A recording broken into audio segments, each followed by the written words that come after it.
Good evening, good evening, good evening.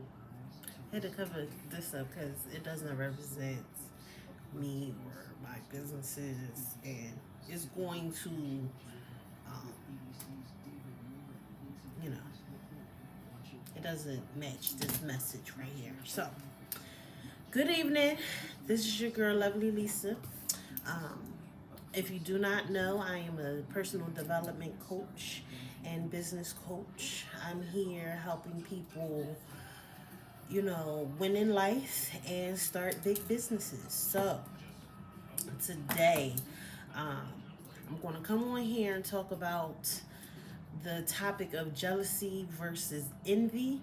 I only have a few minutes before I have a job to do, but let's get right into it.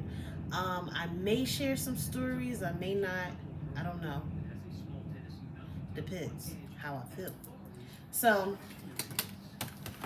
I have my notes here. So if you see me read my notes, it's because I got some notes. Um, and I'm definitely going to tell you what the Bible says about jealousy and envy. So for one, we're gonna talk about. Many people say there is no difference. There's a slight difference between envy and jealousy. So we're gonna start off with jealousy. Jealousy is an unpleasant suspicion or a rivalship. So it's a feeling of being fearful that someone is going to take something away from you. So you already have this, whatever. It could be a quality, it could be a possession, anything. Um, is often referred in romantic relationships or like close friendships. Can involve possessiveness, suspicion, and anger. Might feel threatened by someone else's attention or worry they might replace you. This could be directly at the person or the desired quality or possession. So basically, it's the fear of losing something that you already have. As far as envy is a painful feeling or a longing for something someone else has or possess. This could be a talent, it could be achievements, it could be material goods. It can include a bittersweet mix of admiration and discontent. So somebody may be thinking, because I don't know many people that will actually say it, but they may be thinking like, I wish I had their beauty. I wish I had their lifestyle. I wish I had their, that man or that woman or that car or that house or that job or that position or that bank account or that them clothes or that body.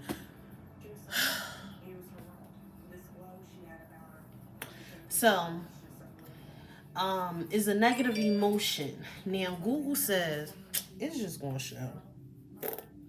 Google says that it is a negative emotion, but it doesn't necessarily involve resentment. But when I looked it up, like the actual definition involves resentment um, towards that person.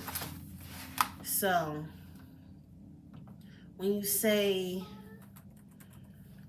resentment, because I had to look it up because we working with verbs and you gotta know exactly. So it's like a is a bitter feeling of being like treated unfairly. So like they feel some type of way. They are irritable. Like you ever had somebody look at you like that? Like anyway, I always thought the difference was jealousy is somebody wanting something that you have. It could be anything, but they couldn't take it away from you. They weren't that close to you. And I was also taught that like envy was someone who was close to you that could take this thing away from you or would do something um, have actions, to do something. Like, oh, they think you're pretty than this person, so they would actually start a fight with you just to slice your face, cut your face. They will tell rumors to your boyfriend so y'all could break up. They would bust your car windows, scratch up your car. Um, they would, I don't know, cause harm to you so you wouldn't have these things. So, jealousy, I feel like everyone has had that feeling, or social media, you're comparing yourself to somebody else, is a form of jealousy. But in real life, are you going to do anything to harm that person? No. I feel like you are envious if you actually take steps to harm that person so they wouldn't have that thing that you actually want. So I looked up, how can you discern jealousy and envy? Like, how do you know that someone is jealous of you? So it's not always easy to see that that person doesn't like you, especially if you have a big heart, you're very giving, you love everybody, just cause, you know, it's kind of hard to see it. Okay, for myself, it it was hard to see it. Um, Sometimes jealousy don't even hurt you. Like, you could be around that person, they just feel some type of way that their life isn't like your life. So they could be just, it might be a thought of like, I wish I had got that. I wish God had blessed me like that. But they still wish you the best, you know? So how can you discern jealousy and envy? One, there's a shift in the attitude around your success, or there's a shift in the atmosphere. Um, is a weird, awkward feeling after you done told them the greatest news, like, hey, I just got this. And it's just like, oh, okay, nice. Nice. What do you mean? This is what I've been wanting. This is what I've been praying for. This is what I got it. Like, you're not excited? I mean, yeah, that's good for you. Okay, and then it could just get real weird. Anyway, um, with that, the shift in the attitude, they could downplay your achievements, like, oh, well, you ain't had to do much to get that. Or they'll brush it off like, oh, all right, well, that's cool. They'll change the subject. Oh, well, did you hear about such and such and da da da? Okay. They're not in that moment with you, celebrating with you. Uh, they'll have backhanded compliments and sarcasm, like, what you had to do to get that, knowing you, like, what that mean? I showed up for the job, prepared, capable, able, and willing. So, you sure you ain't do something like, girl, boy, bye. I got that position because I worked for it and I showed up on time and whatever it is. Um, Excessive competition. So they'll always try to one up you. So, girl, yes, I got that job. I got that promotion, girl. I'm making this a year now. Oh, well, yeah. Remember when I did this? Oh, I could have did this. Oh, but I'm doing this. And focus on the moment. Be happy for your friend. Sit in it if you're a friend. Like, you congratulate them. You know, get them their props or whatever. It's always that one friend is like, oh, well, I could have did that. Like, come on, we ain't got time for that. Negative behaviors, gossiping or spreading rumors, but smiling in your face. Discouraging your goals. Um, I remember I wanted to go back to school, and a few guys were like, why would you want to do that? Why wouldn't I want to do that? Why don't you want to do that? And they was just like, oh, just focus on doing hair. Oh, stay in a woman's place. Like, what? Oh, because I want to get into construction. Like, what? I'm gonna make more money than you. Um, where am I? I lost my notes. Passive aggressive jabs. So they make, snide remarks. They jokes that belittle you. Um, they'll be like, oh well, you just must be lucky then, because nobody like you would get that or should get that or whatever. Just the negativity. In order for you to discern anything, you you would have to be attentive to what's going on to your surroundings, and that comes with prayer, meditation. Prayer, meditation is everything. You know, I'm still learning that everybody doesn't hear those voices. They don't hear God. So or if they do, they can't discern that is God, So when things like that, when jealousy and envy happens to me, it's just like God would say, pay attention to how she just, when you just told her the news. Look at her, pay attention. And sure enough, they acted real funny. They did all of this. Another way you can discern jealousy, and this is the last way, is social withdrawal. So they'll get a little funny. They don't want to be around you no more. Um, they'll distance themselves. They don't want to spend no time with you anymore because they feel like you are doing better than them, or it's like a sudden hostility where they got attitude with you, like whatever. Or they'll mimic your style. I had this situation where this person copied everything that I did, told people they wanted the same tattoos as me. I want the same one, not just one, but two different tattoos. Like, I want that. Or they dress like me. That person did a service on my hair. My hair fell out, and I knew it was gonna fall out because I do hair. And I told them, like, no, you doing it wrong. I could have did that and messed up my own hair, but so I ended up cutting off all my hair. All my hair. A week later, they called me like, hey, look, girl. We had a whole conversation. At the end of the conversation, they're like, girl, you ain't even say nothing about what? My hair. Look at my hair. Oh, Snip, you cut off all your hair? Yeah, like we twinning. No. Come to find out, it was years of them mimicking you, your style, wanting the love that you get, wanting to be in circles.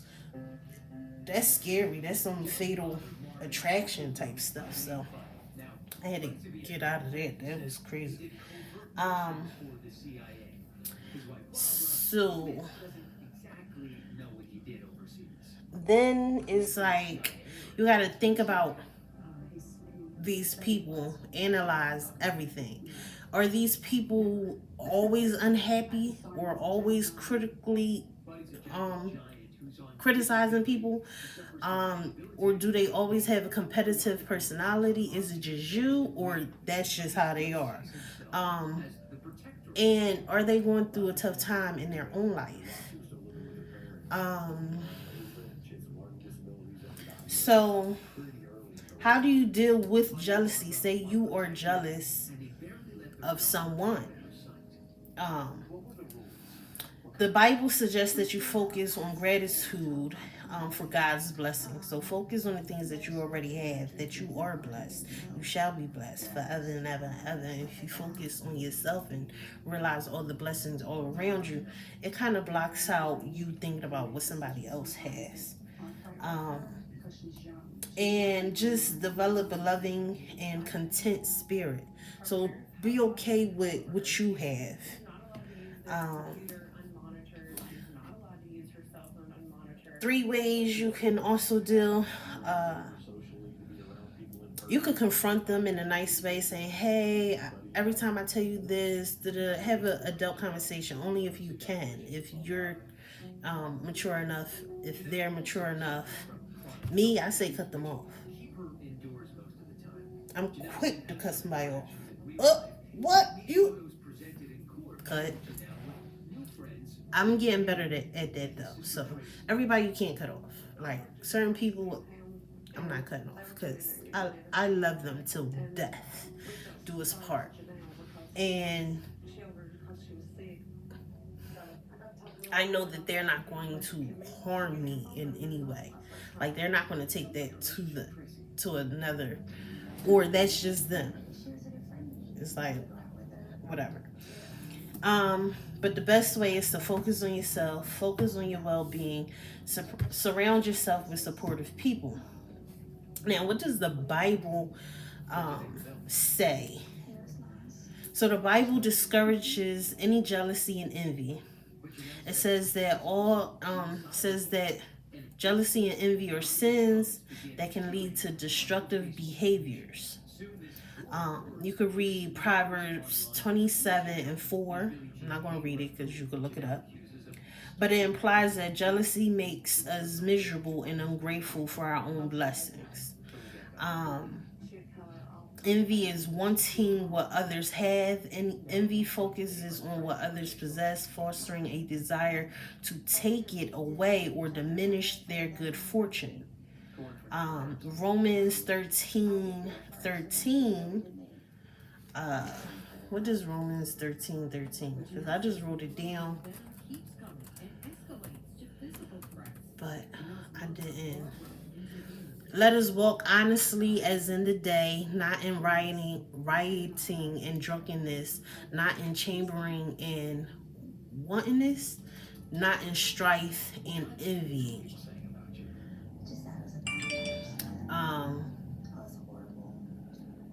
So that's what Romans 13:13 says, instructs us to do. Let's see. And then read James 3:16.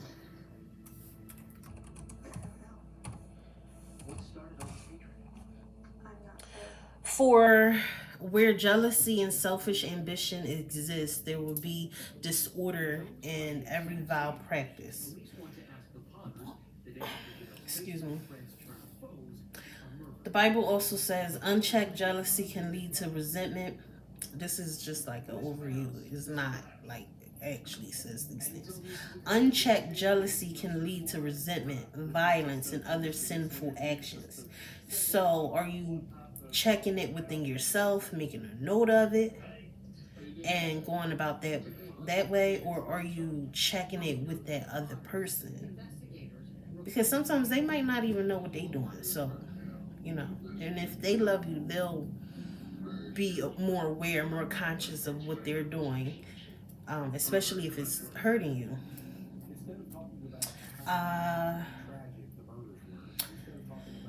The Bible also says that jealousy and envy contrast with love and contentment. It says to read 1 Corinthians.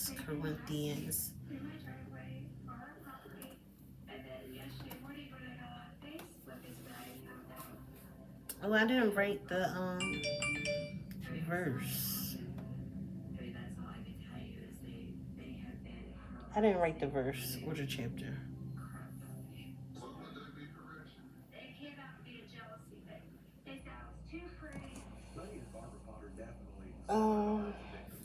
They saw the Facebook posts. They saw the emails that were sent back and forth. Sorry. Corinthians 13. Let me see. 13:4-5 describes love. Love is patient, love is kind. It does not envy, it does not boast, it is not proud, it does not dishonor another, it is not self seeking, it is not easily angered, it keeps no records of wrongs. And Philippians 4:11 and 12 encourages contentment. I have learned to be content, whatever the circumstances. I know what it is to be in need, and I know what it is to have plenty. I have learned the secret of being content in any and every situation, whether well fed or hungry, whether living in plenty or in want. Isn't it beautiful?